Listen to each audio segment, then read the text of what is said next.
Good afternoon, everyone. Matt, Nomadic Native, back with you. Thanks for tuning in. So this is an after the honeymoon video. What is that? Well, if you're not familiar with that series here on our channel, this is not an unboxing video. This is not a how to install it, set it up, and get it working type video. Those videos were long ago. In this video, we're going to talk about a product that we've been using for an extended period of time in our full-time RV lifestyle. After the new has worn off, and we've been using it for an extended period of time, so that's why we've called it After the Honeymoon. After the excitement is worn off, after we've used it for a while, after we've been frustrated by it a couple of times, what do we think of it now? Would we buy it again? Was it worth the purchase? And can we recommend it to our viewing audience? So that's what an After the Honeymoon video is. And in this video, we're talking about the EeZRV Products Tire Pressure Monitoring System. TPMS. Say that a bunch of times. Tire Pressure Temperature Monitoring System. Tire Pressure and Temperature Monitoring. Okay, so we have been using this product for at least a couple of years. Ever since we bought Java, I know for sure. We may have had it before we bought Java. I don't remember exactly. When I bought it with 10 tire sensors so that we could have all the tires on the RV plus the tires on the Jeep that we tow. They would all have sensors, and we'd be able to monitor everything. Okay. Over the 2 years that we've been using this system, it has not failed us. I can tell you that there's a lot of different settings for above temp, below temp, over pressure, under pressure, and all of that you can set up in the control head. And the first time the alarm goes off to tell you that something's wrong, it'll scare the heck out of you. It's a pretty loud alarm, so yeah, it'll make you jump. One thing that I can tell you that I really like about this system, and it's one of the reasons that we went with this system back when we bought it. When I was doing the research on in which one of these tire pressure monitoring systems I wanted, one of the things I came across was some of the other systems that I found. The tire sensors, the batteries were not replaceable. When a tire sensor stopped working, you had to get a new tire sensor.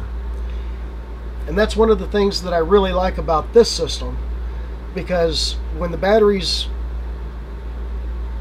go dead in these sensors, you just take it apart, slide the CR1632 battery out, slide the new CR1632 battery back in, and put the cap back on, and you're back in business. Okay.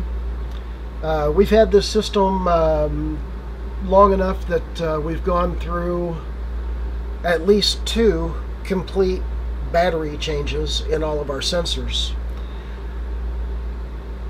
Let's see. The only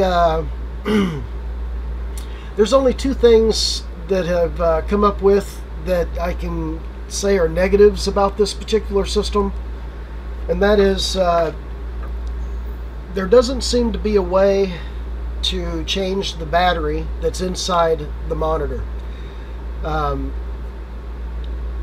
It's a rechargeable battery. Okay, and it can't be replaced, I don't believe. Maybe it can. Maybe I can crack this sucker open and see. But there's no little door for you to open up and take the battery out and recharge it or something.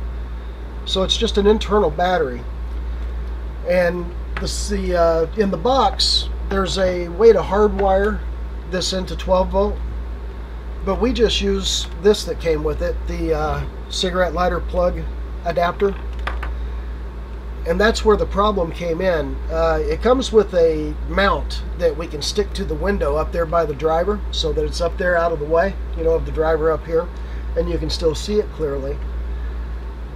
But when I plug this in, it's a very, very tiny plug, going onto a very, very tiny center pin, and it just wasn't making good contact.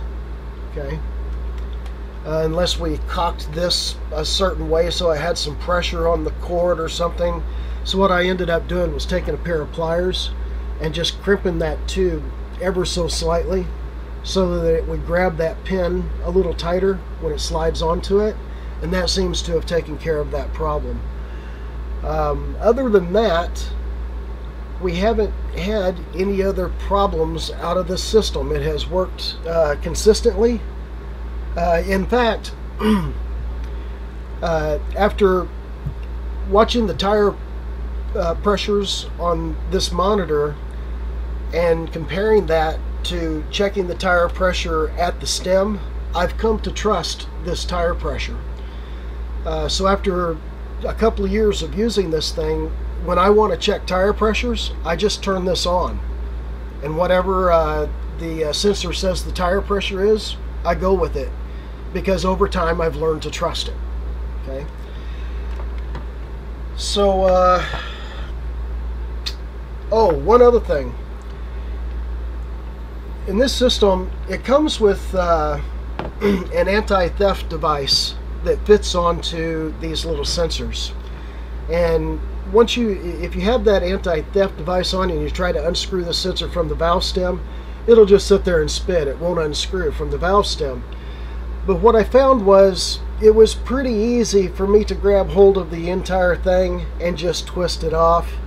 They give you a little tool to use when you have the anti-theft device on it, so that reaches behind it and grabs hold, and so you can turn it like a wrench. I was pretty easily able to just grab the whole thing and twist it off. So I took those suckers off, and I've got them in a box around here somewhere. I didn't throw them away, but they're in a box around here and I don't use them. I've never had any problem with anybody stealing my tire sensors or anything like that. So I don't use those. Let's see. Other than that, there's really nothing else I can tell you about it. It's worked out really well for us. Would I buy this system again? Yes, I would. I don't have any problems with it at all. Can I recommend it to our viewers? Yes, I can. I don't recommend that you go with one of those systems that has tire sensors that you can't change the battery in. Honestly, it's been a couple of years. I don't even know if those systems are still around, if they're still available for purchase. But definitely, one of the things you want to look for when you're looking for a tire pressure monitoring system is, can you change the battery in the sensor? Okay, that makes a big difference. At least it did for me when I was doing the research. So that's about it.